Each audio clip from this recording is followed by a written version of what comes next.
I am Danny Otto. Welcome into another episode of That Recap Show. Now, before we get into the episode, just want to issue major spoiler alert. We are going to be going over everything that happened in episode 1 of the Ms. Marvel series. So if you haven't seen that yet, you may want to pause this video, head over to Disney Plus, check that out, and then come back and enjoy the breakdown. Now, with that out of the way, let's start the show. Poppin' Off presents That Recap Show.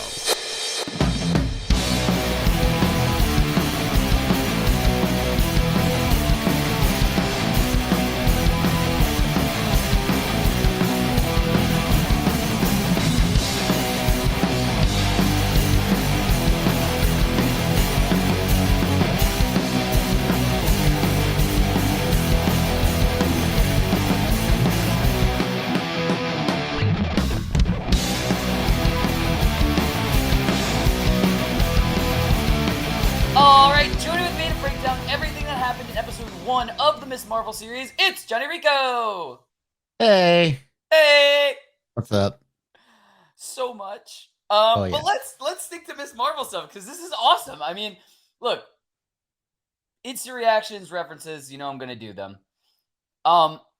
This series came out of nowhere. I feel like we knew it was coming up, and I already went into it like it's a Marvel series. I want to like it already. So I wasn't worried about what anybody was saying early, like reviews of people who got to see the first couple episodes or anything like that. But I kind of feel like how I felt when I first saw the very first Guardians of the Galaxy movie. Like, I loved this episode. I love this series, and it was I think you said it somewhere where it's kind of like refreshing to have something that now is kind of more in the vein of silly and fun versus like dark and murderous and stuff like that, where we were kind of ending with Moon Knight and the way that the main MCU has been, like the main movie MCU has been with Doctor Strange and Multiverse of Madness. We've had just really, really deep things happening lately. So this has kind of been like, this was fun and I really enjoyed it. So I have to kick it off with, I feel like Kamala is us. Like, literally at the beginning of the episode, we have her uploading videos to her YouTube channel, and she has 2 subscribers who are her friends. And that's kind of how I feel sometimes. but no, it instantly it drew me to this character because she is a fan of superheroes in a superhero series. So it's like she's automatically basically the audience that's watching, because who of us that if we lived in the MCU wouldn't be like, you know, I really like this superhero and I really like that and stuff like that. I feel like if I lived in the MCU, like I would like Spider-Man, and I would like want to, you know, go to Avengers Con and do the Spider-Man cosplay or Star-Lord cosplay or so, you know what I mean? Like, I just think it's so cool having that aspect in this series where we're introduced to a character that is a fan of the same things that we're a fan of, type of thing. And I just thought that was really cool. But it leads me to kind of my biggest reference was I really liked how this was kind of like a comic book where we had text happening in certain things and you know, bubbles and some scribbles coming up on the screen and stuff like that throughout the episode. I really liked that. I really liked how we were seeing it kind of through her aspect. So we were getting her imagination kind of flowing into the real world and stuff like that.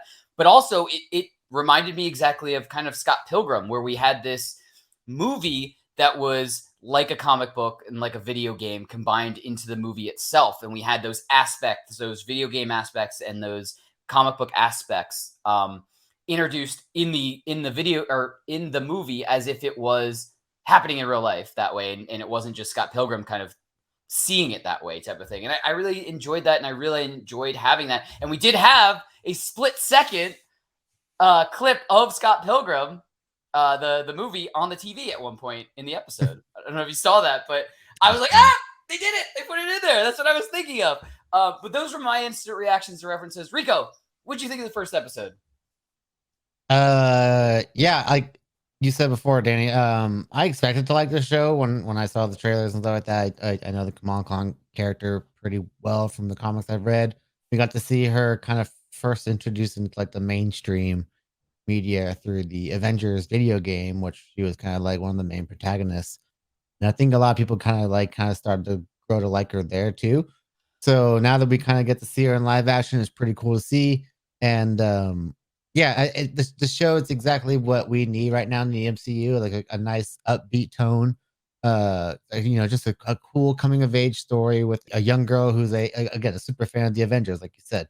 She really brings kind of like that Peter Parker like nature to her, which makes her super relatable to not just people of different ethnicities, but really everyone, because anyone can relate to that a person in that situation, no matter who you are or what background. Of course, there's certain parts of her background that, of course, not everyone can relate to, of course, that but plays directly into her character and her background. Um, but everything is handled super well. The way she's introduced in that first scene is really cool. Kind of like the introductory scene of Spider-Man, where everything's kind of like in a vlog that he's doing. Hers is again like you said, like her doing her YouTube channel, like doing the silly things that we do here, like which is pretty cool. And I love all the different little titles and stuff like that. And then hearing about like Scott Lang's on podcasts and stuff like that. Like, of course, that's how everyone kind of knows the details of these battles now, because he's off blabbing his mouth somewhere on podcasts everywhere, which is totally something you would see in today's culture. But yeah, like great start. Can't wait to see more of it.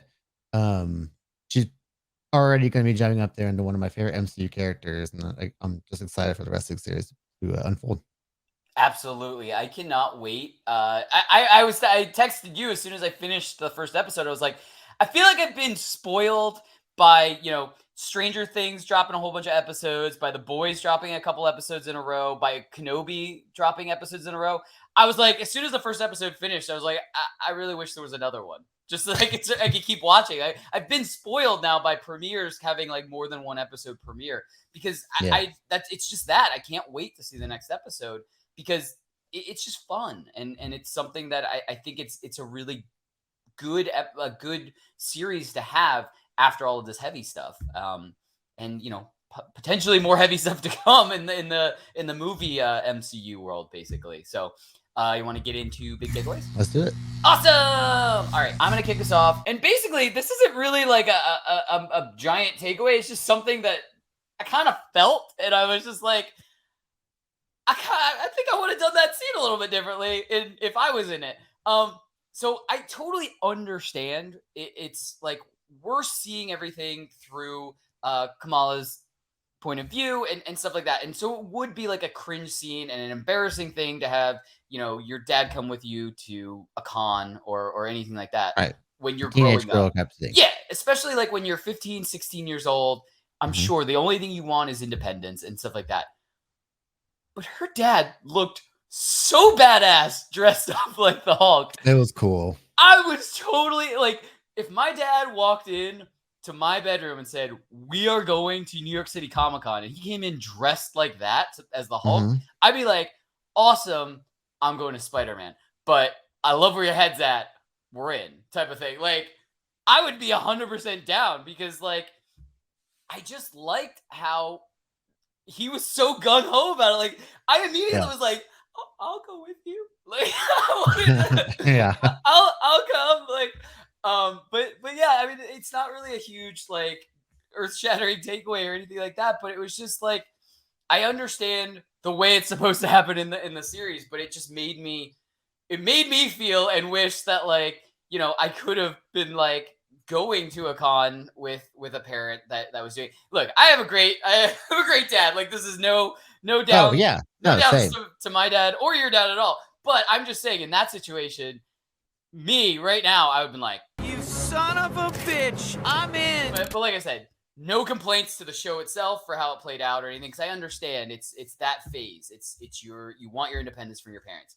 And then when you get a little older, like our age, where it's like, yeah, I'll hang out with my dad and go to Comic-Con dressed up. Like, that would be awesome. So I think it just comes back around. But that was my big takeaway. Rico, what was your first big takeaway?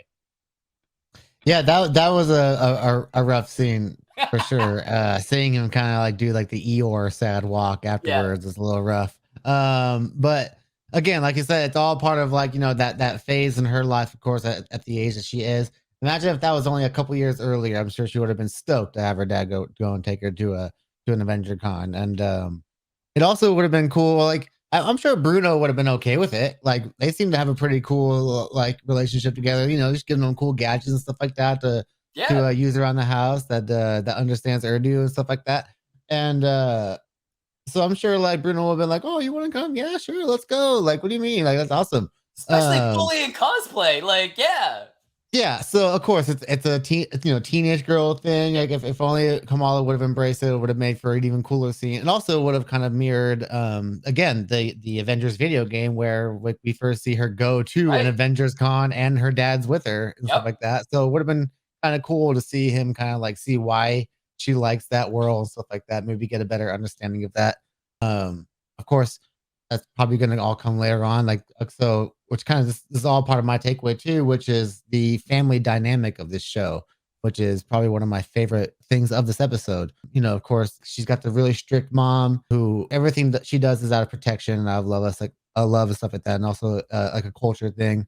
But Kamala wants to, like you said, she wants her freedom. She wants to be able to do stuff that a normal kid does, and but she's raised in a different household that just come under different values. So it leads to her sneaking out and going to Avengers Con and stuff like that, which is made for all some pretty fun sequences like the cosplay contest and stuff like that. But this whole relationship between her and her family, her mom, the relationship between her and her dad, which is I would say probably the most prevalent in the books.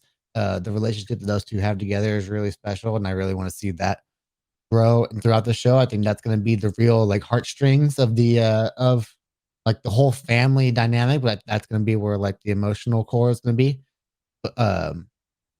Of the overall dynamic between her and her mom, seeing that go from where it is now to what it'll eventually be, will be a really cool moment. And I also like the way that her brother sticks up for her too. Like, okay, I'll talk to them and stuff like that. So I like to see how they all kind of play off of each other in different ways, and they all have their roles, and they're important in different ways. So yeah, again, watching that unfold is going to be really fun for me to watch as this show goes forward. Yeah, absolutely. I totally agree. And it really looks like, her dad kind of better understands her, like just in the quick scenes that Yes. we had. So just like we were saying, like I kind of think that would have been a really cool like bonding experience for her and her dad if he had ended up going to Avengers Con with her Mhm. type of thing. Not only that, like I think, I think that's gonna lead to, he's gonna see her using her powers, but it's the whole thing where the first time she uses them, he's not there. You know what I mean? Like, I think Yeah. there's going to be a reveal, and he's going to be the one who's like, you have to use these to save people, like help people. Like, there's going to be something Mhm. down the line. Last big takeaway is also another not huge thing, and you may not even know this. I live like just south of Jersey City, and my cousins live in Jersey City. So the whole time I'm watching this, I'm just like looking for places that I recognize and know. I spotted a ton of places that I was literally at last weekend. Really? That's Yeah. awesome. So it's awesome. Like by the waterfront when they're driving around, like there's plenty of like little places that I saw and I was like, I know exactly where that is. I was wondering, like, I know Avengers Con, there hasn't been one, but I was trying to figure out where that was in relation. They had to take a bus there. They couldn't ride their bikes, so it's definitely not a Jersey City destination. It's probably not where I live. So in my head, I was just trying to figure out like what would be far but not that far type of thing, and I was just trying to figure it out. But it's cool to have this series set in this area because it's another kind of way that I'm attached to the show, where Yeah. it's I'm sucked in because they really did film certain things there. Like obviously they didn't do everything in Jersey City and stuff like Right. that, but some establishing shots, some outside shots and stuff like that are Jersey City like places that I've seen and I've been to. Well, and that's what I always liked about the Spider-Man movies, even not just Tom Holland one, but the all of the other past ones, because it was New York City, and there are a Right. lot of landmarks that even if you're on the West Coast or in the middle of the country, you've heard of them. The Empire State Building, Right. Statue of Liberty, these places type of thing. So I really feel like that always helps to kind of pull it a little bit more into reality. Like we all know, like this isn't reality, but it kind of helps, and it just it's just a little bit. It's icing on the top type of thing to add a little bit more. But you want to get to some predictions? Let's do it. Awesome. All right. Why don't you kick us off with predictions? So the bangle, I don't know what they call the bracelet that Kamala finds in the air, gets out of the attic from her grandmother.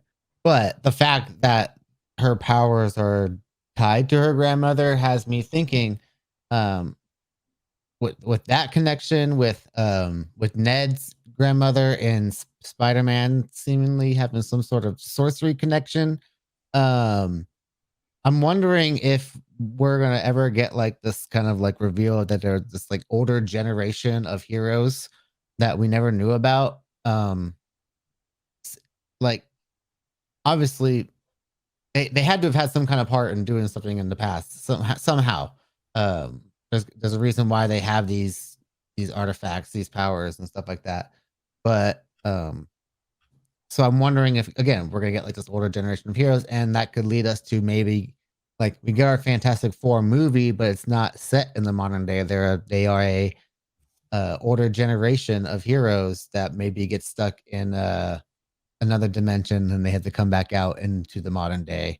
And so they are people out of time, kind of like Steve Rogers, but from a different time for different reasons. And I think that would be a cool way to kind of like drop in these little sprinkles of stuff like that, like Ned's grandma, and now Nani as she's known.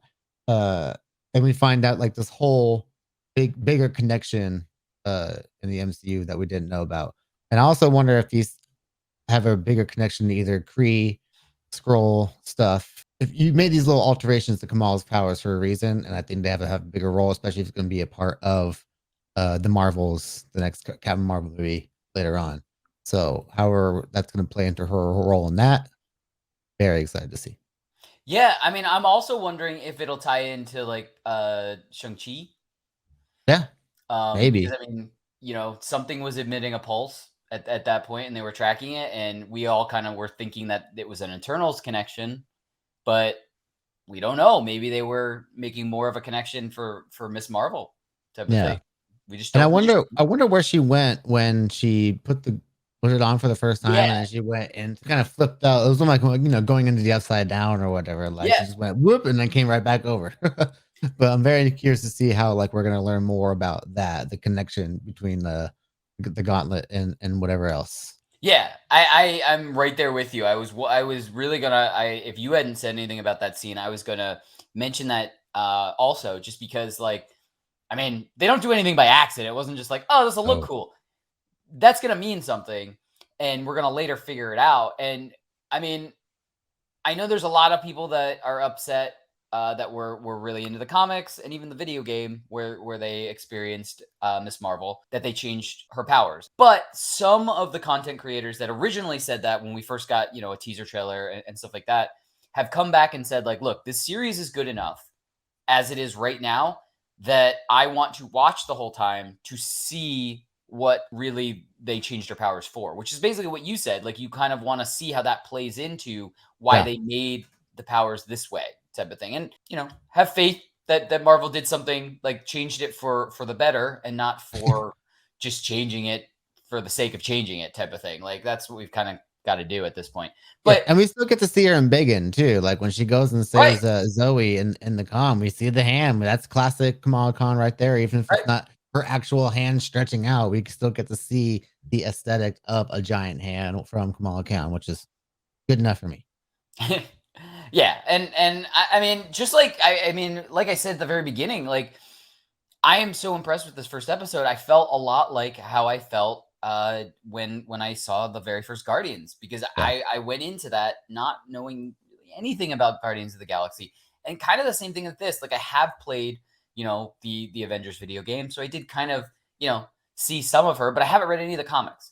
And I wanted to not read them on purpose because I really wanted to go into this and not have my mind made up about certain things. And really, I wanted to kind of get that. I was hoping to get the feeling that I did, the reaction that I did, where I am very happy with the first episode. And And I really like the character. And as soon as the series finishes, just like I kind of said with Moon Knight, as soon as the series finishes, I really do want to dive into the comics. And that's from one episode. I already kind of want to do that. So I'm very impressed in the series, in the episode already, and in the series in general.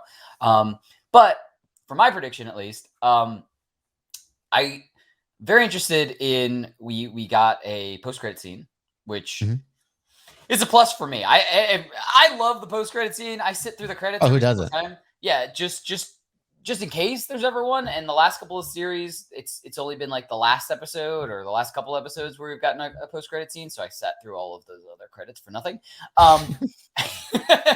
But I do like that the first episode we get a post-credit scene. And not only that, we get a post-credit scene that makes you want to watch another episode because it makes you ask these questions like what's going to happen type of thing. So we basically get Agent Cleary and of Damage Control finding out, like seeing some leaked footage of Kamala using her powers. And they're basically the cell phone footage. Yeah. Right. So they don't know her. They don't know her identity. They don't know anything.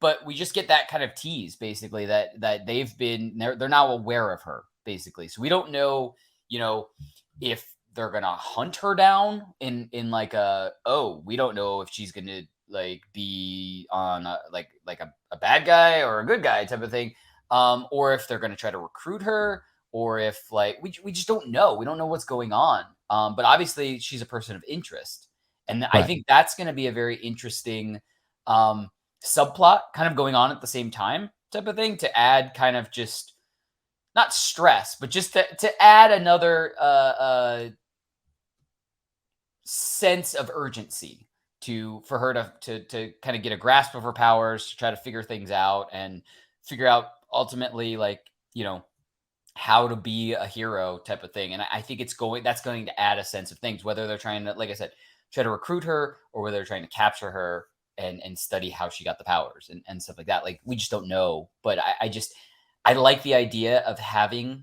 a subplot that will add, some pressure somewhere, basically. Yeah. Or main plot. We don't know how big this is going to go, Lots of questions from that. I love a post-credit scene that gives us teaser with plenty of questions. Like that's perfect for me for an end credit scene. It just makes me want to see the next episode that much more. But anyway, that's what we think. Let us know in the comments below. What did you think of the first episode of Miss Marvel? And what do you think Damage Control wants with Kamala? Like, are they going to capture her? Do they want to recruit her for something?